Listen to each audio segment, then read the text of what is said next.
Today, we're diving into coincidences so bizarre, so statistically impossible, that they make you wonder if the universe is playing some kind of cosmic joke on humanity. These stories prove that sometimes reality is so strange, so perfectly orchestrated, that it makes fiction look boring by comparison.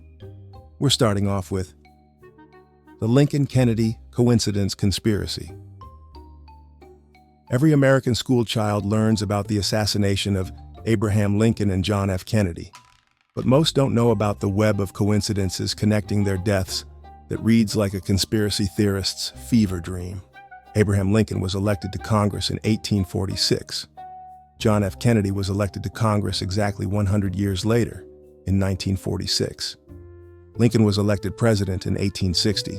Kennedy was elected president exactly 100 years later, in 1960. Both presidents were shot on a Friday. Both were shot in the head. Both were shot in the presence of their wives. Lincoln was shot in Ford's Theater. Kennedy was shot while riding in a Ford Lincoln automobile. Both presidents were succeeded by men named Johnson, Andrew Johnson and Lyndon Johnson. Andrew Johnson was born in 1808. Lyndon Johnson was born exactly 100 years later, in 1908. Lincoln's assassin, John Wilkes Booth, was born in 1839. Kennedy's assassin, Lee Harvey Oswald, was born exactly 100 years later, in 1939. Both assassins were known by three names. Both assassins were killed before they could stand trial. Lincoln's assassin shot him in a theater and fled to a warehouse. Kennedy's assassin shot him from a warehouse and fled to a theater. The coincidences are so numerous and so precise that they've spawned decades of conspiracy theories. But historians have confirmed that these are genuine coincidences. Reality just happened to arrange itself in an impossibly perfect pattern. The twins who lived the same life twice. In 1940, identical twin boys were separated at birth and adopted by different families in Ohio. Neither family told the boys they had a twin brother, and they grew up completely unaware of each other's existence. 39 years later, one of them decided to search for his birth family and discovered his twin brother. When they finally met, what they found was so impossible that psychologists still study their case today. Both boys had been named James by their adoptive families, even though the families had never met and made the decision independently. Both Jameses grew up to become police officers. Both married women named Linda. Both divorced their wives named Linda and remarried women named Betty. Both had sons. One named his son James Allen, the other named his son James Allen. Both owned dogs named Toy. Both drove blue Chevrolets. Both took their families on vacation to the same beach in Florida, Pa Grill Beach, every year, often during the same week, without ever encountering each other. Both suffered from tension headaches that started at age 18. Both had the same hobbies, woodworking and mechanical drawing. Both built tree swings in their backyards using the exact same design. When researchers studied their cases, they found the twins had made virtually identical life choices, despite being raised by different families in different towns with no contact whatsoever. The statistical probability of these coincidences occurring by chance is so low that mathematicians basically refuse to calculate it. The twins, Jim Lewis and Jim Springer, became the most studied identical twins in history, providing researchers with evidence for the power of genetics that was both fascinating and deeply unsettling. The prophet who accidentally predicted the Titanic. In 1898, a struggling writer named Morgan Robertson was desperately trying to pay his bills when he wrote a novel called Futility, or The Wreck of the Titan. Robertson's story was about the largest, most luxurious ship ever built, supposedly unsinkable, that struck an iceberg in the North Atlantic and sank with horrific loss of life. 14 years later, the Titanic hit an iceberg in the North Atlantic and sank with horrific loss of life. But here's where it gets absolutely insane. Robertson didn't just predict a ship disaster. He predicted almost every specific detail with terrifying accuracy.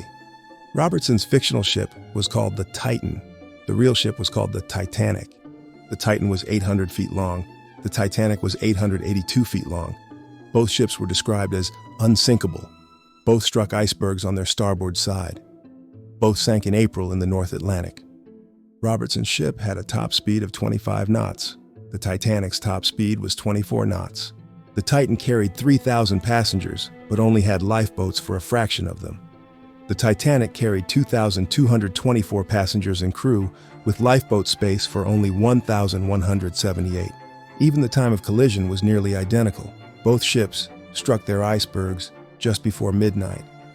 When Robertson's book was republished after the Titanic disaster, readers were so disturbed by the accuracy that many accused him of somehow causing the tragedy through supernatural means. Robertson himself was baffled. He claimed the story came to him in what he described as a trance-like state, and that he had no conscious memory of creating many of the details. The man accidentally wrote history 14 years before it happened, and he couldn't even explain how he did it. The unsinkable Violet Jessup. Speaking of maritime disasters, let's talk about Violet Jessup, a woman who survived so many ship catastrophes that she should have been banned from maritime travel for everyone's safety. Jessup was a stewardess and nurse who worked on luxury ocean liners in the early 1900s. Her career was like a highlight reel of famous maritime disasters, and somehow she walked away from all of them. In 1911, Jessup was aboard the RMS Olympic when it collided with the HMS Hawk, causing severe damage. She survived without injury. In 1912, she was working as a stewardess on the Titanic when it struck the iceberg. Jessup helped evacuate passengers, was handed a baby to care for in the lifeboat, and survived the sinking. In 1916, she was serving as a nurse on the HMHS Britannic, the Titanic's sister ship, when it struck a mine in the Aegean Sea and sank. Jessup survived again. 3 major maritime disasters, 3 miraculous survivals, same woman. The odds of being on one famous shipwreck are astronomical. The odds of surviving 3 major maritime disasters should be mathematically impossible. Jessup's colleagues nicknamed her Miss Unsinkable, and shipping companies reportedly became nervous about hiring her, worried she might be cursed. But Jessup wasn't done. She continued working on ships for decades, apparently convinced that lightning couldn't possibly strike a 4th time. It didn't. She retired peacefully and wrote her memoirs, which she titled Titanic Survivor. She could have just as easily called it How to Survive Every Famous Shipwreck in History. The Mark Twain Prophecy. Mark Twain was born in 1835, the year Halley's Comet made its closest approach to Earth. The comet appears every 75 to 76 years, making it one of the most predictable celestial events in human history. In 1909, the year before Halley's Comet was scheduled to return, Twain made a prediction that seemed like the romantic fantasy of a man obsessed with cosmic poetry. He told his biographer, "I came in with Halley's Comet in 1835. It is coming again, and I expect to go out with it. It will be the greatest disappointment of my life if I don't go out with Halley's Comet." On April 21, 1910, the day after Halley's Comet made its closest approach to Earth, Mark Twain died of a heart attack. He had predicted his own death down to the astronomical event, and the universe apparently decided to honor his request. The coincidence was so perfect that Twain's death became as famous as his literature, cementing his reputation as a man who was apparently on speaking terms with the cosmos itself. The cosmic conclusion. These stories remind us that sometimes the universe seems to operate according to rules that make absolutely no sense to human logic. Which coincidence freaked you out the most? The Titanic prophecy or the identical twins? Let us know in the comments. And don't forget to subscribe to Hidden History Dork, where we prove that truth really is stranger than fiction, and sometimes significantly more unsettling. Because if there's one thing these stories teach us, it's that the universe apparently has a sense of humor, and we're all part of the joke.